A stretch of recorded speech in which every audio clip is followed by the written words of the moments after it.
السلام علیکم ورحمۃ اللہ وبرکاتہ۔ میں ہوں آپ کا خادم قاری نور محمد قادری۔ آج ہم پڑھیں گے تجوید کا دوسرا سبق، مخارج اور صفات لازمہ کی رعایت نہ رکھتے ہوئے جو تلاوت کی جاتی ہے اسے ہم کہتے ہیں کہ قرآن مجید کو تجوید کے خلاف پڑھنا۔ آگے اس کو یعنی جب آپ مخارج اور صفات لازمہ کی رعایت نہیں رکھیں گے تو اسے کہتے ہیں لحن۔ لحن کے دو معنی ہیں، ایک تو ہے نا خوش آوازی اور خوش الحانی، اور دوسرا معنی اس کا یہ ہے کہ غلطی۔ جب تجوید کی ضد میں اس کو ہم بولیں گے تو اس وقت اس کا مطلب لیں گے غلطی والا چیز، ٹھیک۔ اب اس لحن کی دو قسمیں ہیں، ایک لحن جلی اور دوسرا لحن خفی۔ لحن جلی حرام ہے، یہ اس کا حکم ہے۔ اگر لحن جلی کی وجہ سے قرآن مجید کا معنی خراب ہو جائے تو نزدیک کسی عالم سے پوچھ کر، کیونکہ جب قرآن مجید کا معنی خراب ہو جاتا ہے تو نماز بھی فاسد ہو جاتی ہے۔ اس کی تفصیل آپ کسی عالم سے پوچھ لیں کہ مجھ سے یہ غلطی ہوئی ہے تو کیا نماز ہو گئی یا نہیں ہوگی، خود مفتی نہیں بننا۔ بہرحال معنی خراب ہو یا نہ ہو، نماز فاسد ہو یا نہ ہو، لحن جلی کا ارتکاب حرام ہے۔ لحن جلی کی تعریف کیا ہے کہ ایسی غلطی جو موٹی اور نمایاں ہو، بالکل واضح ہو، جس کو معمولی لکھا پڑھا آدمی بھی سمجھ سکے، اور یہ غلطی ہوتی ہے مخارج میں یا صفاتوں میں۔ اس کی 4 صورتیں ہیں اور بعض نے اس کی 12 صورتیں بنائی ہیں، وہ 12 صورتیں بھی انہی 4 ہی میں داخل ہیں۔ مثلا نمبر 1 کیا ہے؟ تبدیل الحرف بالحرف، اس کو ابدال الحرف بالحرف بھی کہتے ہیں۔ ایک بات ہے جی، ایک حرف کو دوسرے حرف سے بدل دینا، اور یہ غلطی ہوتی ہے اکثر متشابہ الصوت حرفوں میں، مثلا ذال، زا، ظو اور غوت، ایسے ہی حا اور ہا اور خا، حمزہ اور عین میں، قاف اور کاف میں، یعنی وہ حروف جن کی آوازیں ملتی جلتی ہیں ان میں اکثر یہ غلطی ہوتی ہے۔ تو اس کا اہتمام کیجیے کہ کوئی حرف دوسرے حرف سے نہ بدلے۔ نمبر 2، کسی حرف کو کم کرنا۔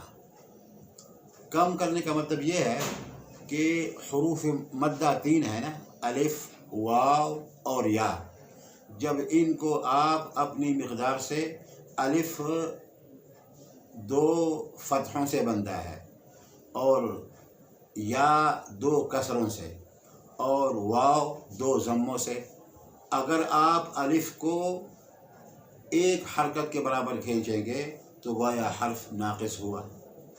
اکثر یہ غلطی ہوتی ہے حروف مدہ میں، جب حروف مدہ کو ہم ایک الف کے برابر نہیں کھینچتے تو ان کی مقداریں کم ہو جاتی ہیں۔ مثلا الرحیم کو الرحیم، یا ختم ہو گئی، اور لا ریب فیہ کو فہ، المغضوب کو المغضوبی، تو یہ ایسی غلطی ہے، اس کو کہتے ہیں کسی حرف کو کم کرنا۔ اور نمبر 3، کسی حرف کو بڑھانا۔ بڑھتے بھی یہی حروف ہیں اور کم بھی یہی حروف ہوتے ہیں۔ مثلا حروف مدہ کو آپ ایک الف کے برابر نہیں کھینچتے تو حرف کم ہو جائیں گے جی. اور جب آپ فتحہ کو بڑھائیں گے، فتحہ کو آپ دو فتحوں کے یعنی زبر کو دو زبروں کے برابر اور ایک زیر کو دو زیروں کے برابر اور ایک پیش کو دو پیشوں کے برابر کھینچیں گے، حرف کم ہو جائے گا جی. اور بڑھتی بھی یہی ہیں. مثلاً وَإِذْ قَالَ، لام کے اوپر زبر ہے جی، اس کو آپ لمع کرتے ہیں. وَإِذْ قَالَ، الف بڑھ گیا جی. بسم اللہ میں آپ زیر کو زیادہ کھینچتے ہیں تو بسم اللہ ہو جائے گا بسم اللہ. ٹھیک.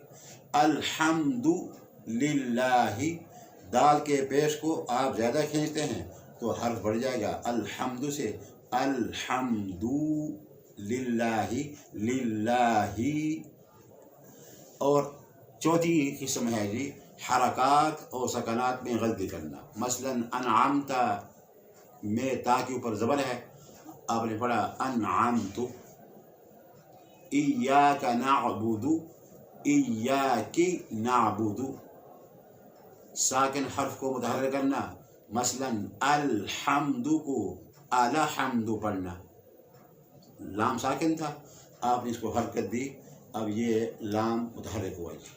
انعمت، انعمت یا انعمت، یعنی حرکات جو ہے سکنات ان میں تبدیلی کرنا.